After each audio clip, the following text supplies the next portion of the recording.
Are they talking about that? Did they bring that No, up? I'm just making shit up. Oh. Looks like it.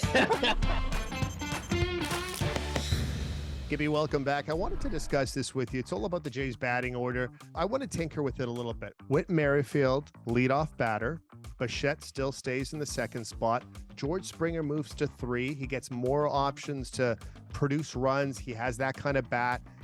He'll still get right in there. Protection for Vladdy as well at the number 4 spot. It makes sense, but I wouldn't do it. I kind of like the fact that you got Springer and Bo and the Vladdy coming out of the gates, right? And I say that because when I look back at my time there, it was Batista, Donaldson, Eddie coming right at you. And the argument is, well, you're moving Whit up, obviously, but you're only bumping Springer down to a pretty good slot too at number 3. Whit's the old classic or 30-year classic, 30 years ago leadoff type hitter.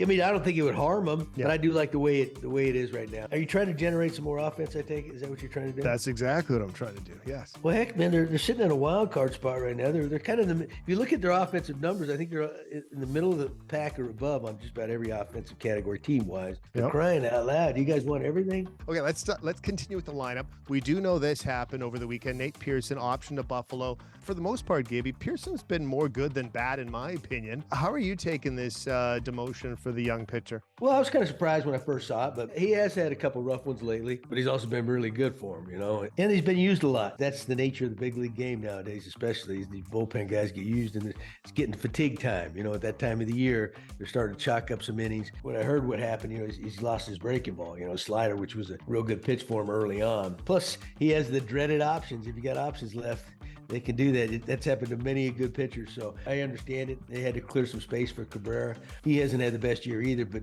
hopefully Pete Walker get a hold of him and turn him around. And you make a great point about the options, because sometimes it's all about which pitcher has the option. That's the guy, and that's baseball, right? That's sport. Final question for you. Trade deadline just hours away. Adding a couple pieces sometimes gives that team a little bit of a jump. I think you know all about that, considering some of the players you guys have added in the past on some Jays teams. The key was we needed another starter. That's where David Price came in. And we needed to clean up our infield defense with Tulowitzki, because Reyes was just catching up with him, and he couldn't move as well anymore, right? That made all the difference in the world. When I look at this Blue Jay team now, I think they're solid everywhere. I don't think you can really go out and get somebody that's going to make a huge impact. They can always use bullpen help, just like we're just talking about. They went out and got Cabrera, and then Pearson goes down. But everybody's competing for the same top dogs out there. But this is where the great general managers make their name, this time of year. You'll find out just how bad they want somebody, what they're willing to do. So true. Gibby, you're my top dog. Thanks for doing this. All right.